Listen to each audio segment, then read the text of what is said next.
13-year-old girl is dead and a 15-year-old boy is behind bars accused in her killing.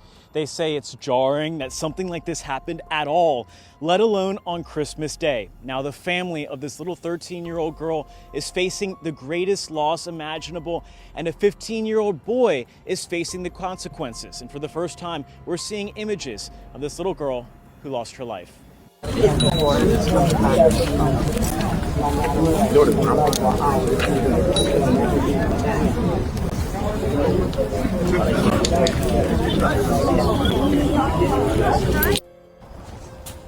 Count of three. We're gonna release the balloon. 1, 2, 3.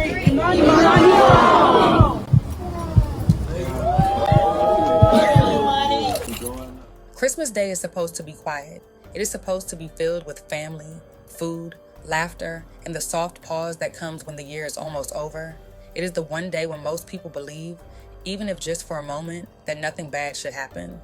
But on December 25th, that belief was shattered inside a home on Okata Court in Orange County, Florida.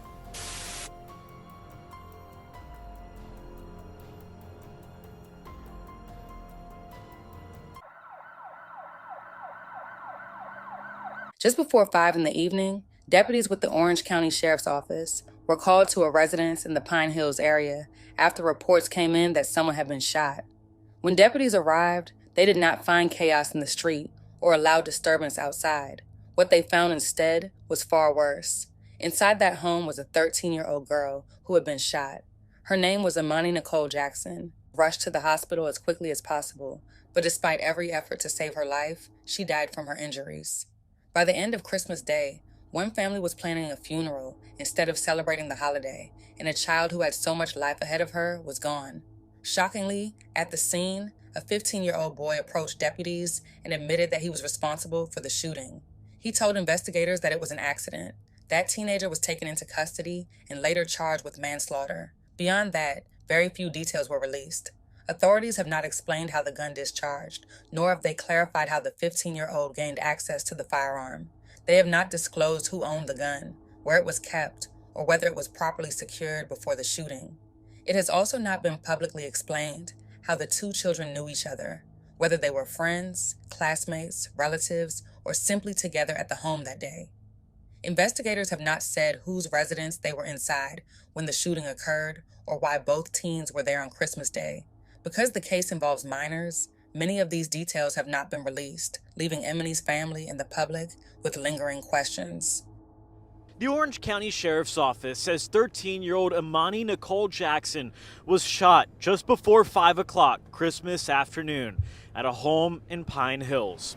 The crime scene at the Okata Court home stretched the whole block as our cameras rolled. Neighbors tell WESH 2 the shooting happened in the backyard of the home. They say a single shot was fired and that a teenage boy fled the scene. Detectives have not confirmed much, other than the fact that the 15-year-old boy, who remains unnamed because of his status as a juvenile, Before her name appeared in police reports and breaking news alerts, Ammani Nicole Jackson was simply a child. She was 13 years old. She was at an age where life still feels wide open, where the future is something you imagine with excitement instead of fear. Family members described her as hopeful and determined, even after enduring more pain than many adults experience in a lifetime. In 2017, when she was still very young, she lost both her mother and her baby sister in a car crash. That single event changed her life forever. It took away the people who were supposed to guide her, protect her, and watch her grow up. But despite that devastating loss, Ammani did not give up on herself or her dreams. According to those who loved her, she carried her grief quietly while still pushing forward. She tried to make the best of what life handed her. Her cousin later said that she took the lemons she was given and made lemonade out of them. That was how they saw her, not as a broken child, but as a strong one. Ammani had goals. She talked about the future. She was excited about starting high school. She dreamed of becoming a cheerleader, of being part of a team, of standing on the sidelines cheering for her school. Those dreams mattered to her. They gave her something to look forward to. One of the people who saw Ammani's potential most clearly was Chrissy Boyce, a mentor with Elevate Orlando. Chrissy worked closely with her and believed deeply in her future. She did not see her as a statistic or a troubled child. She saw her as a young girl with drive, ambition, and purpose. Ammani talked openly about wanting to be a cheerleader. She wanted to try out when she got to high school. She wanted to be part of something positive. Chrissy took that dream seriously. She had already begun reaching out to a high school cheerleading coach on Ammani's behalf. She was gathering information. She was preparing to guide her through the process. After her senseless and untimely murder, Chrissy spoke through tears about that moment. She said she had talked to the coach, but now she would never be able to pass that information on to Ammani. When Chrissy found out what had happened, she said she screamed and cried. She said it was not pretty. It was the kind of grief that hits without warning and leaves you breathless. For mentors, teachers, and caregivers, losing a child like this feels personal. It feels like watching the future disappear.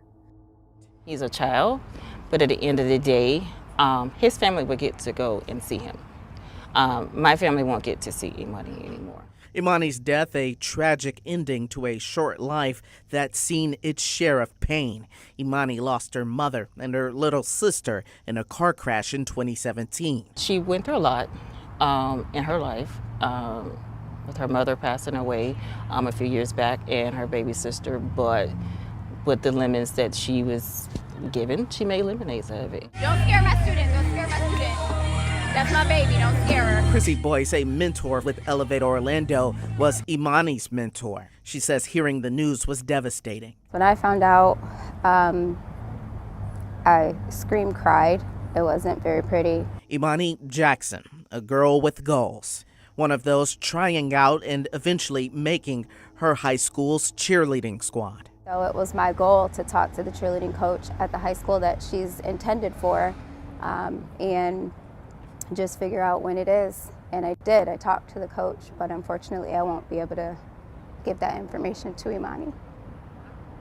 And while this family doesn't know exactly what happened on the night of Christmas, they do know one thing, is that they want accountability. What exactly happened inside that home in Okada Court remains unclear. Authorities have been careful about what they release, especially because both the victim and the suspect are minors. What is known is this: a firearm was present, a 15-year-old had access to it, a 13-year-old girl was shot, and she did not survive. The teen who admitted responsibility told deputies the shooting was accidental. That claim has not yet been challenged or confirmed by additional evidence, at least publicly. But for Ammani's family, the word accident does not bring comfort. It does not answer the biggest question they are asking. How did a child have access to a gun? In Florida, minors cannot legally own or purchase firearms. So whenever a case like this happens, it raises immediate concerns about supervision, storage, and responsibility. Guns do not appear out of nowhere. Someone owns them. Someone stores them. Someone is responsible for making sure they are secured. That is where Ammani's family is focusing their anger and their grief. Ammani's cousin has been vocal about the family's frustration and heartbreak. He acknowledged that the teen charged in the case is also a child, but he pointed out a painful truth. That teenager will still get to see his family. Ammani will not. At 15 years old, no child should have a gun. Accountability needs to extend beyond just the teen who pulled the trigger. Adults failed Ammani. Safeguards failed, and the system needs to answer for that.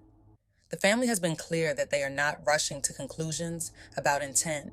They are not claiming to know exactly what happened, but they are also not willing to accept silence. They want answers, they want responsibility, and they want change. Ammani's murder was not the only tragedy to occur during the holiday. In Central Florida, Christmas Eve and Christmas Day were marked by multiple shootings involving teenagers. 2 other teens, both 17 years old, were killed in separate incidents. In another case, a man was found dead in Ocala on Christmas Day. Together, these deaths painted a grim picture of a holiday overshadowed by violence. For many families, Christmas 2025 will forever be associated with police sirens instead of music, with memorials instead of gifts. In neighborhoods like Pine Hills, residents describe hearing what sounded like a bang on Christmas afternoon. Some neighbors declined to speak on camera.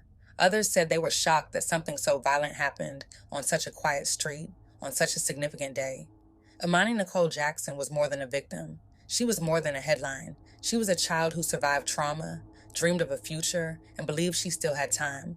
She should be worrying about school assignments, not being remembered in vigils. She should be talking about cheer trials, not being the reason her family is asking for justice. She should be alive.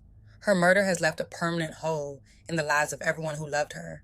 It has left unanswered questions about gun access, adult responsibility, and how often children are placed in dangerous situations without protection. As of now, the 15-year-old involved in the shooting has been charged with manslaughter. The case will move through the juvenile justice system. Investigators have said the investigation is ongoing and additional details may be released as they become available. Authorities have not publicly stated who owned the firearm, how it was stored, or whether any adults will face consequences. Those answers may take time. But for Ammani's family, every day without clarity feels like another wound. Ammani's story is not just about how she died. It is about how she lived. It is about a young girl who endured loss, stayed hopeful, and believed in her future. It is about a child who deserved safety and protection and did not receive it. Her family, mentors, and community want her remembered for her strength, her dreams, and her resilience. They want her name spoken with care. They want her life to mean something beyond tragedy, because Ammani Nicole Jackson mattered.